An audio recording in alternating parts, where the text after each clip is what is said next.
Coach Caruthers. Oh, Corey Caruthers. Let's go, Corey. Fitness question. How to train legs for power and mobility. Strength and size feels good. Thank you. Okay, so number one, to have like strength and size feel good. That's amazing. I love that. So now we're talking about increasing power development and mobility, which are two very separate things. These are not like strength and size often they coincide. There's like a Venn diagram where there's a lot of similarities, and training for one will often improve the other. They're not the same, but there's a lot of similarities. Power, let's define power. Power is essentially how quickly you can display your strength. There's a speed component there. When it's just strength, there's no speed component. It's just how much can you lift is essentially what strength is. Power is how quickly can you lift it, right?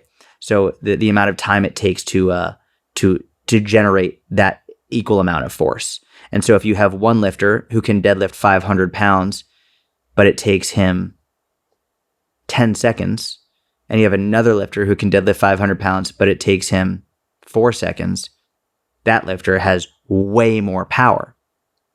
And what you can do is you can actually start to use this, and this is not for Gen Pop, this is more for higher level athletes. You can start to use this as an opportunity to say, well, what does this athlete need? If your athlete has a lot of strength but can't generate it very quickly, then odds are maybe working on power is a really good idea. If you have an athlete who is very, very quick but can't deadlift their body weight, well, then they need to stop doing speed work and focus more on strength. So you can, and it depends on the athlete and the demands of their sport and demands of the position of their sport. If it is more of a team sport and positional sport, what you have to work on. So for power, it's actually very simple, and you don't need a lot. I would say, number one, when you're training for power, it should usually be at the beginning of your training session. You shouldn't save it for the end. You don't want to train speed when you're fatigued. You don't want to train quick explosive movements when you're already tired.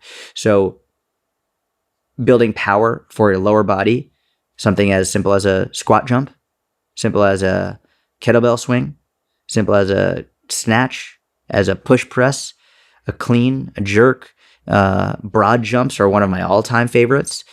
Any type of jumping or explosive movement is going to help build power. In terms of how you program it, that's a whole separate conversation for a separate podcast. But generally speaking, more sets and fewer reps. I would rather see someone do 4, 5, 6, 7, 8, 9, 10 sets of 1, 2, or 3 reps than do 3 sets of 10 reps. And there are many reasons for this, but generally speaking, if you're doing 10 reps in a set, by the 10th rep, like, you're going to be fatigued, you're going to be tired, you're going to be losing the ability to display that force quickly.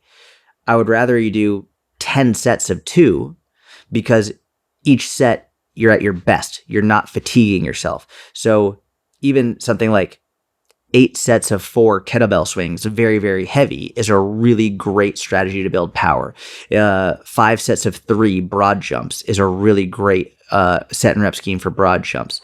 For kettlebell snatches, like 5 sets of 5 is a really great option per side. So generally more reps, fewer reps per set. In terms of mobility,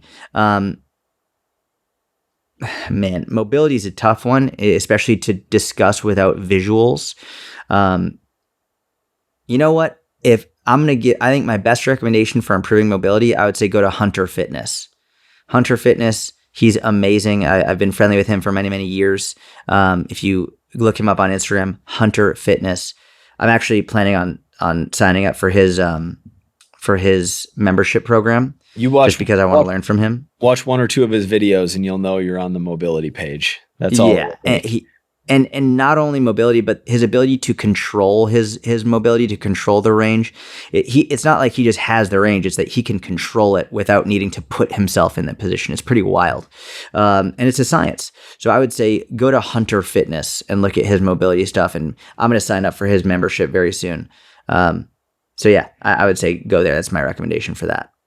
I think he's unbelievably impressive. That's for sure. I think people underestimate for someone who's not mobile. And Corey, I don't know if this question specifically for you or if it was for just general knowledge and to apply to clients, but generally speaking, for someone who's not mobile, taking like lower body compound movements through a full range is going to improve your mobility over time. Yep. Period. End of story. And so how much mobility do you want or are you seeking is a question I would ask before you start thinking about how to program for that goal. Yeah. That's a very good point.